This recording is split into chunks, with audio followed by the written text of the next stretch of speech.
Hey there, YouTube land, and in my workout clothes right now. So just recently finished and was talking to a friend of mine on Facebook, getting ready for bed, and I thought I'd make a video.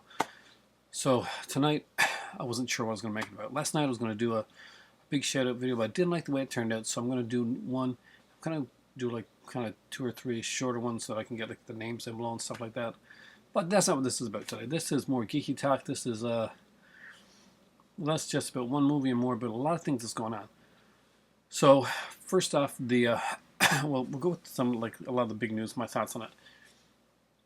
I'm not going to start with the what you think I'd start with, because I know what the biggest news is. We get to that last. But first off, Jon Stewart is leaving the Daily Show. So I'm not quite sure if that means that they're going to like be canceling the Daily Show, or somebody else be taking over the role as a host. It's John Oliver has his own show, which is amazing, but still, I kind of wish he was still able to take over the Daily Show, because he did such a great job in Jon Stewart's absence when Jon Stewart was directing.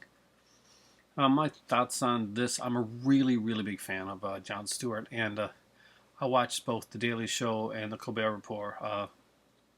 It was pretty much in this household that was kind of like necessary viewing, and the closest you get to getting real news. So it was fun that way as well.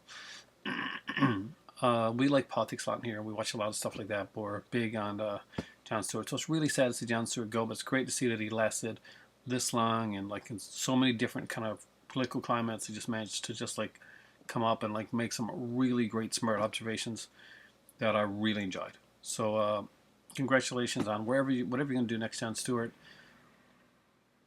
I think you do great. I think you do some amazing work, and not everybody agrees with some of your political philosophies and stuff like that, especially certain things that you said, but I'm glad you had the courage to say what you think, and I tend to try and do that, but try to keep politics out of my channel, because that's not what my channel is about. Still, Jon Stewart, gonna miss your show. It makes me laugh. Next up, we have the Joker. Yes, there is news on the Joker, aside from the big origin storyline that's going on right now for the Joker, and that's pretty controversial in and of itself. Gotham surprised us by what looks to be, from all accounts, they're bringing the Joker in, and they have you've got an actor chosen. He's young, in his 20s, early 20s, and it'll be interesting to see where they go with this. How do I feel about having an on-screen Joker, like on TV on Gotham this early when Bruce Wayne is still young? Well, I'm surprisingly cool with it. I kind of think it'll be fun to check it out. I think of Gotham, I think of any show that comes on like this, Gotham, Smallville, and Arrow, that's kind of in their own little cinematic comic book worlds. And I don't expect them to go and play by all the straight rules of the comic book. I just want them to do some cool stuff that interests me and keeps me entertained. If the guy is a good actor, he does a good job in the role, I don't see why there's any reason why he can't be in it. All the whining and bitching and moaning about, like, you can't have the Joker in it. Batman's not around, and Batman made the Joker, and Joker made Batman. Maybe not really, but we'll find out how it goes and what they're doing with it, and it'll be interesting to see. I mean, they've put up some really good stuff so far. Penguin is an amazing character. Scarecrow, I really like the way that was done. And, I wasn't sure on Gotham when I first started watching it. I thought it was, the Penguin character was amazing. That Fish Moon was so over the top that I got such huge laughs from her, and that I just didn't know. But as we got into it a few episodes in, it kind of found its legs, and I think it's been good ever since then. And now the big news. The big news of the day is Spider-Man. Spider-Man. You're back. Welcome home, Spidey. You are back in the Marvel Universe. Marvel has, we all know, been really, really hitting it out of the ballpark. Movie after movie after movie, just really having that very cool, concise universe. And it's been going really well.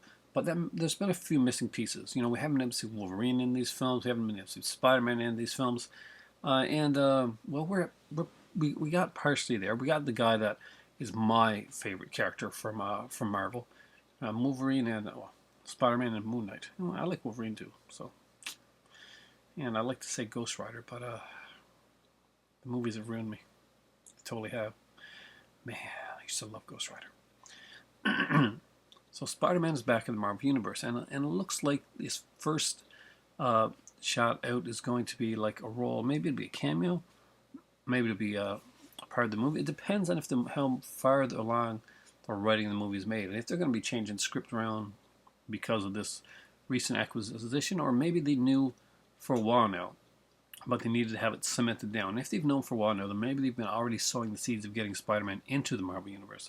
That being said, it looks like Mark Webb was out as director and creative mind for Spider-Man, and that sadly Andrew Garfield's out as well.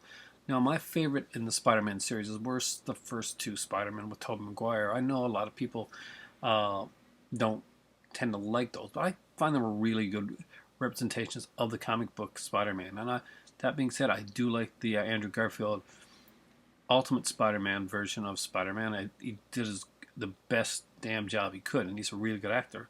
Only problem with it is, as great as he was quipping in the Spider-Man outfit, you kind of didn't really care much about the villains in the New Amazing Spider-Man franchise. They weren't that interesting. You did actually like seeing the characters outside of the costume a lot.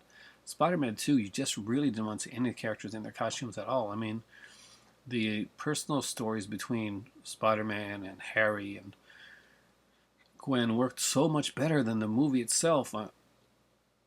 It almost worked better if it would not have been Spider-Man at all. But Tobey Maguire's Spider-Man, like say what you want about Part 3, and it definitely has a lot of faults. Tobey Maguire just did it a little bit. Tell you what we'll do. Let's do Spidey versus Amazing Spider. So, first off, we'll go by origin story. Spider-Man gets bit by a radioactive spider and gains superpowers. He's a nerdy guy, he's picked on a lot, and he gets bitten by a spider while at going to a science show. And that's pretty much how it actually goes in the comic book. He does not go into a room where where there's a crap load of spiders, and he gets bit, and his parents are maybe secret agents, and there may be like a secret person.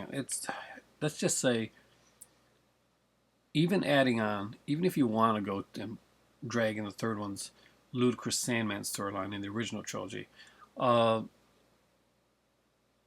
Amazing Spider-Man origin is just so over the top from the beginning and convoluted that you really can't get into it. So, point one for Tobey Maguire Spider-Man. All right, number 2, the heroine. In the original Spider-Man trilogy, we had Mary Jane, as played by Kirsten Dunst. I thought that she was beautiful, and I actually did mind the character Mary Jane. Now, put her though up against Emma Stone's Gwen Stacy, and I'm sorry, but Gwen Stacy really rocks this one out here. I mean, Gwen Stacy does an amazing job. Of course, she has an incredible chemistry with Andrew Garfield. Now, Mary Jane did have chemistry with Tobey Maguire, but it wasn't the same. I mean, they did have that upside-down kiss, which was really cool, and people were doing that many, many times after that, just sitting on the couch, and you come over, you upside-down kiss your girlfriend. You know you did it. You know you did. I did it. Yeah. Anyway, I'm pretty sure I did it. If I didn't, it's something that I would do. Maybe I will. One of these. Yeah. Emma Stone wins out. Amazing Spider-Man. Point for you. Tied. Stories. Story-wise, the first Spider-Man film I found to be really good. I like the character of the Green Goblin. I like the way that his characters were introduced. Thought that 2 went into like was like the evolution of it, and was a much better film than Part 1 even though I liked the villain better in part one. I just thought that Alfred Molina did a great job, but Doc Ock is just not my favorite villain. But I was just blown away by the how well it was done.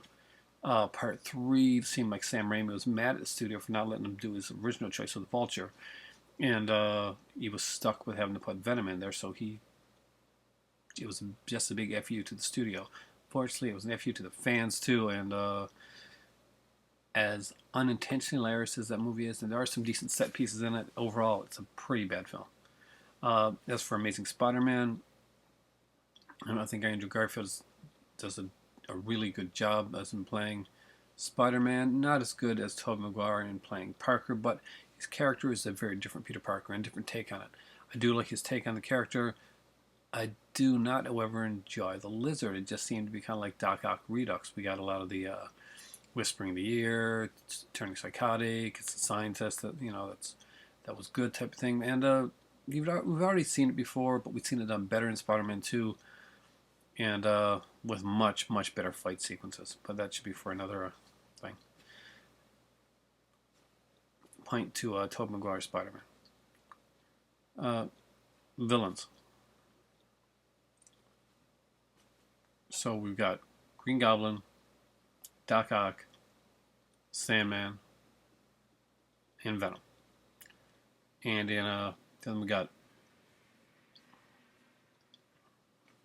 the Lizard, Green Goblin, Rhino for 5 seconds, and Electro.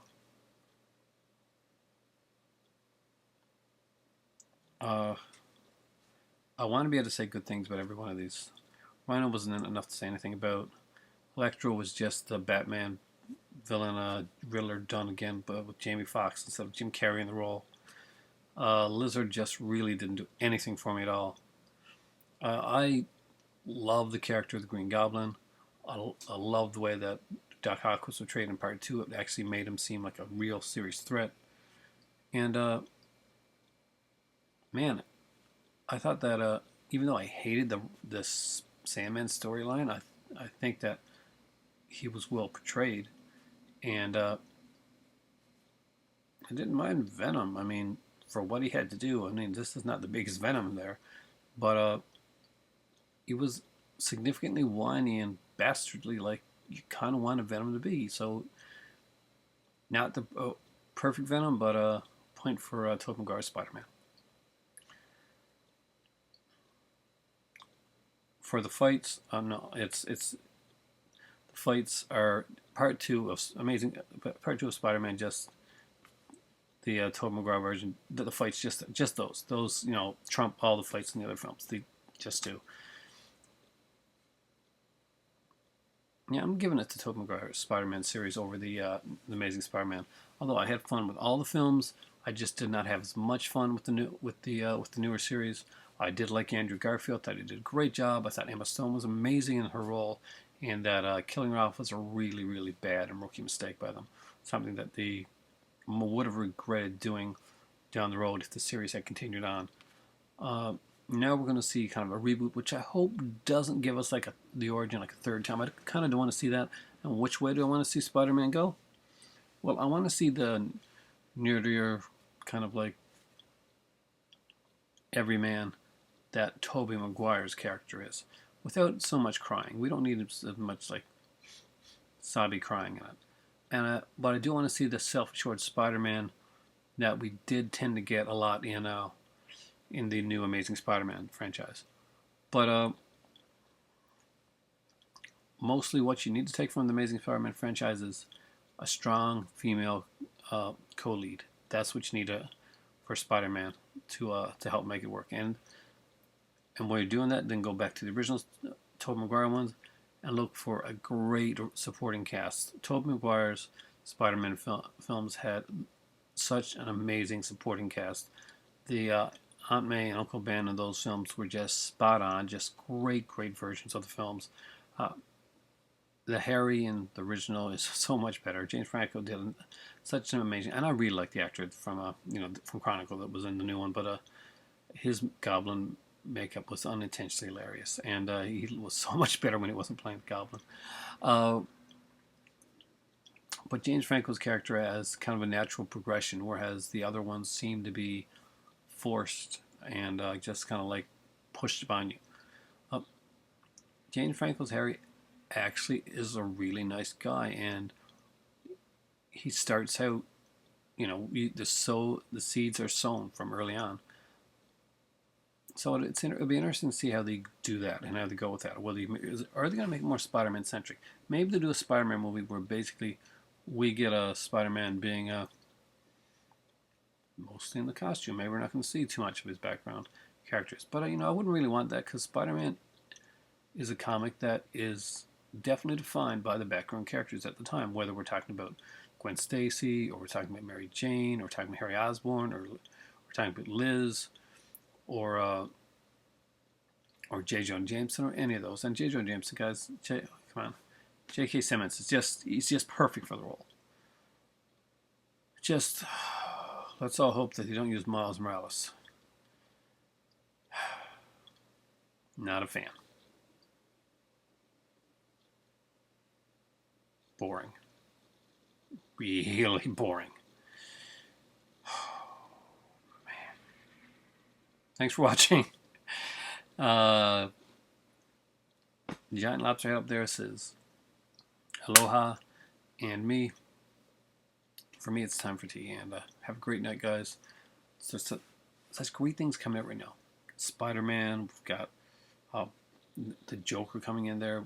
Just so much cool stuff. And we're going to have to say goodbye to Jon Stewart, but hopefully that's going to make way for another even cooler host to come in and reinvent it. Kind of the way that Jon Stewart reinvented it after Craig Kilborn left. And let's face it, does anybody remember Craig Kilborn or what he had done with The Daily Show? Yeah, that's what I thought. Let's have a great night, guys, and it's time for tea. I think I will need to watch something. I think I need to watch. I'll be honest. I was going to watch a movie, but General Hospital. Yeah, the whole Fluke storyline. If you know what I'm talking about, comment down below. Because you just want cool meters, my